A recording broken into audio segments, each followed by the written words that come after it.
I just finished a run, and while I was on the run, I realized I have to record this. As I was running, I ran by the funeral home that I grew up in, that my dad's worked in for over 45 years. The sun was going down.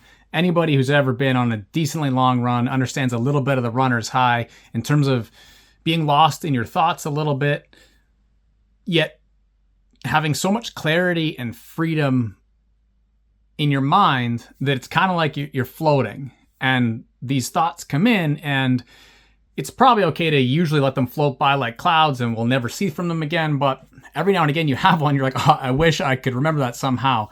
Like that I could use my headphones and like create this video or this podcast episode quickly and just remember the ideas that I have. But it doesn't work like that. So sometimes you get there and you're like, okay, I got to record this right now. And that ties into running. But first, as I was running, I couldn't help but think of how we overthink so much about content creation. And this painting, to tie it back to the funeral home and thinking of grief and death, this painting has my brother's ashes in it. My dad did that as part of his own healing and therapy. I have it now as a gift and a way to remember them kind of looking over me as I create. And what I was thinking about when it comes to grief and existentialism on this run is that it's really not that deep, which is a weird thing to think about when we talk about grief and death. But what I mean by that is that we overthink so many things. What type of thumbnail am I going to use? What font will I have on my website?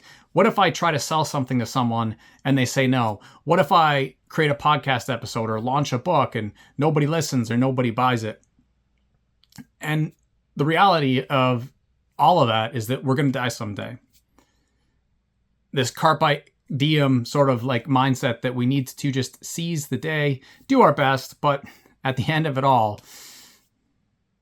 we all become ashes.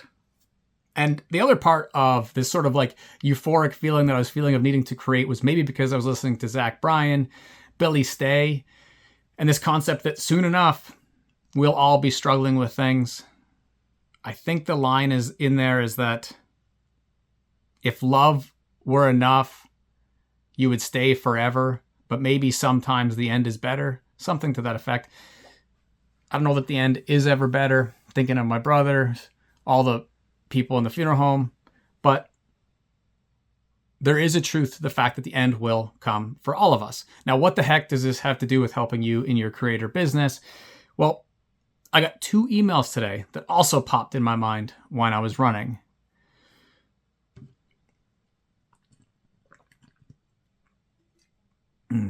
Watermelon in your BioSteel is an underrated move.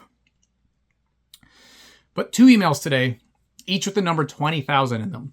From vidIQ, I got an email saying that 20,000 videos have been watched. So I've created 20,000 videos on YouTube alone that have been watched. Not 20,000 videos total, but the total amount of videos watched.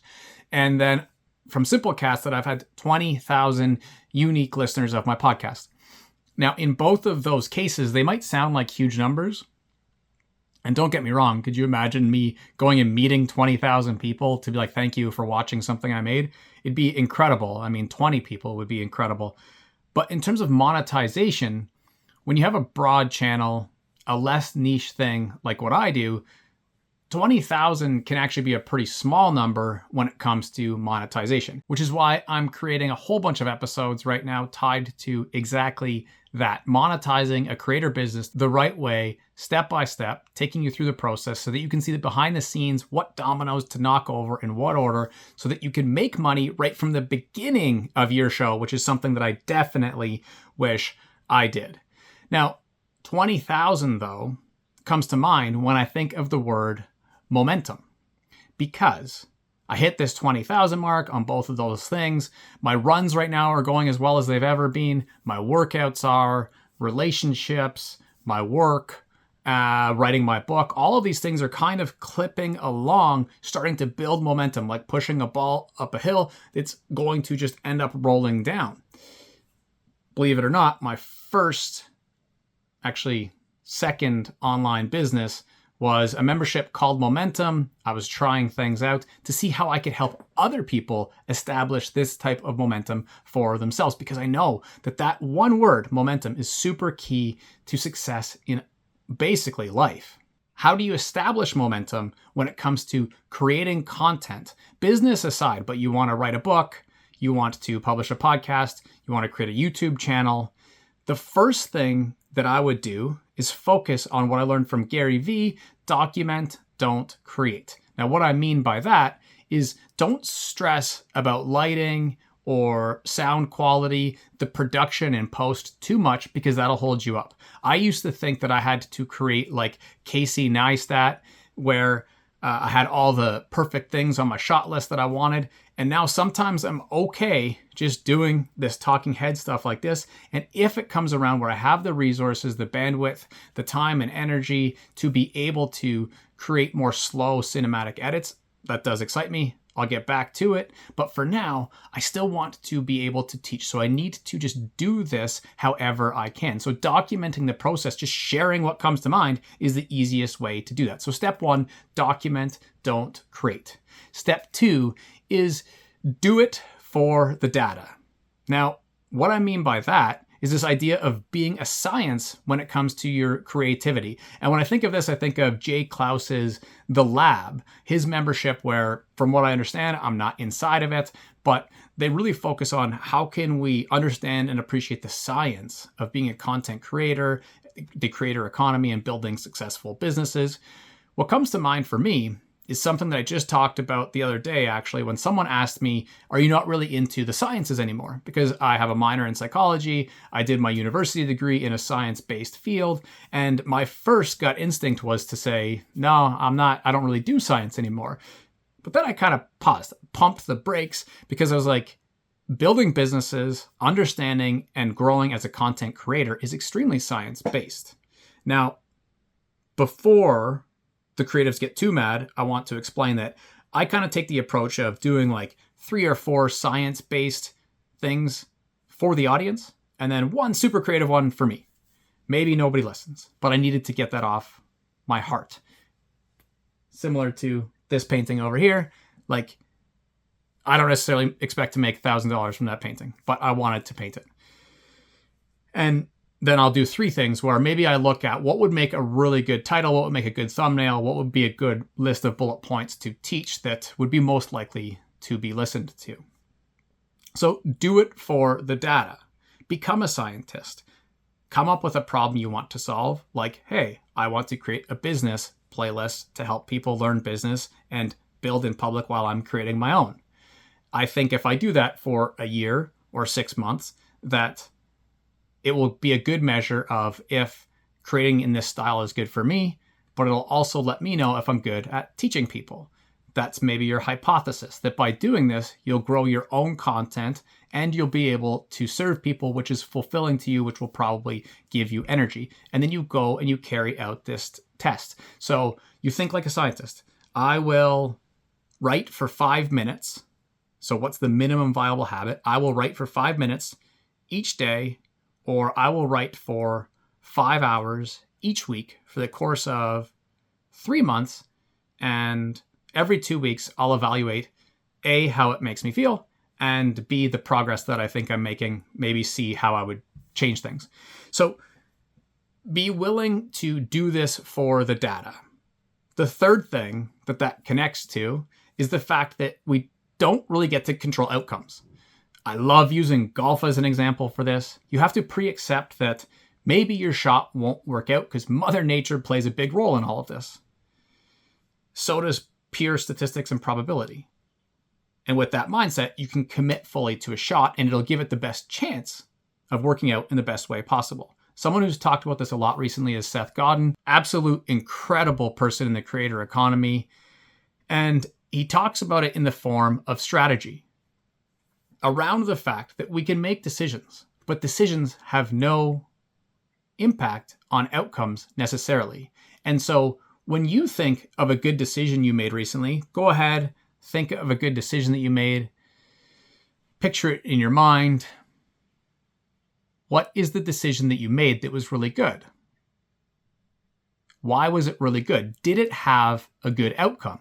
The majority of times, almost all the time, if I put someone on the spot and I ask them, what's a good decision you made recently? They'll tell me. I'll say, okay, why was that a good decision? Did it have a good outcome? And pretty darn near 100% of the time, they will say, yes, it had a really good outcome. That's why it was a good decision. But here's the most important thing.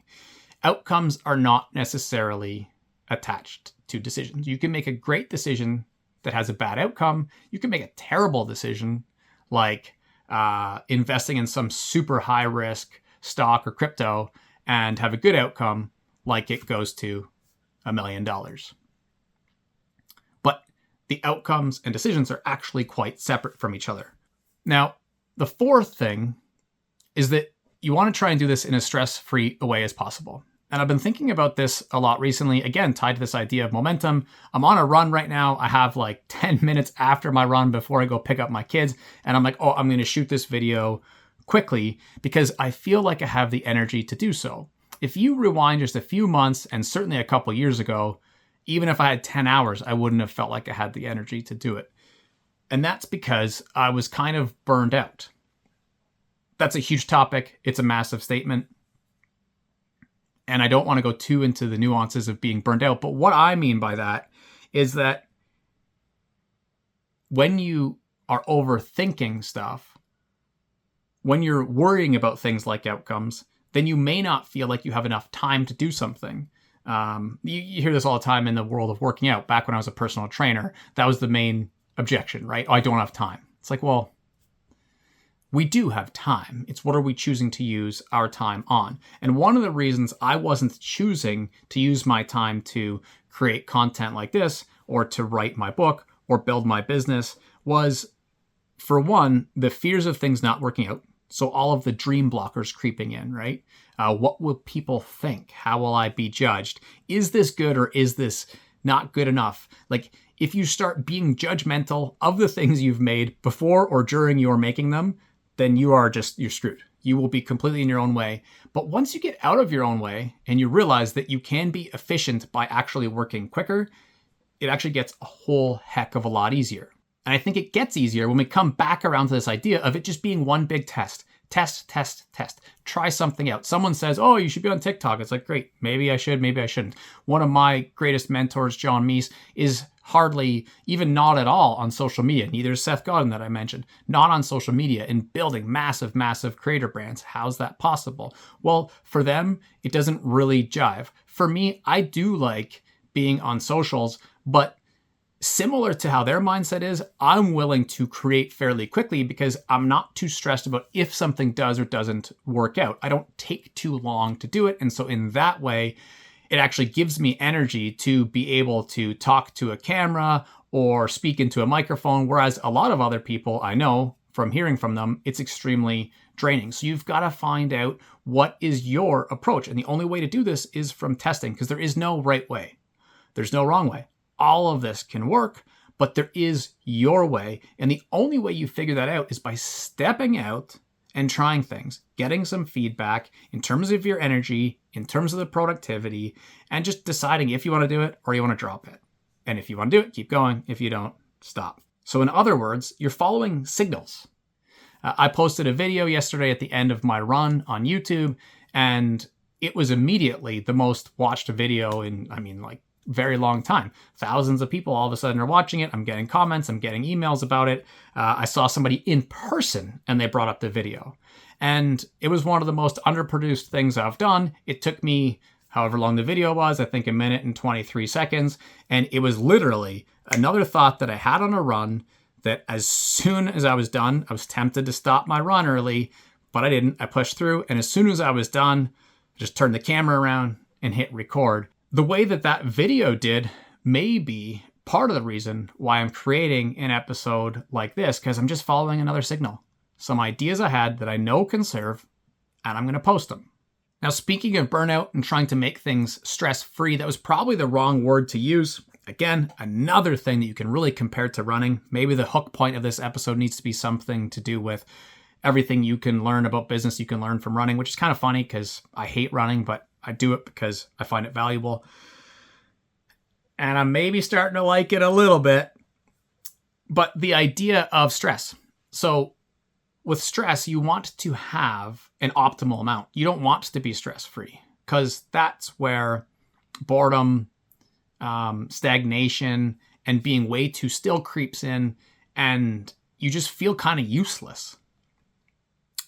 It would kind of be like going on a super slow walk versus doing a jog that puts your heart rate at like 125 beats per minute. That's a massive difference.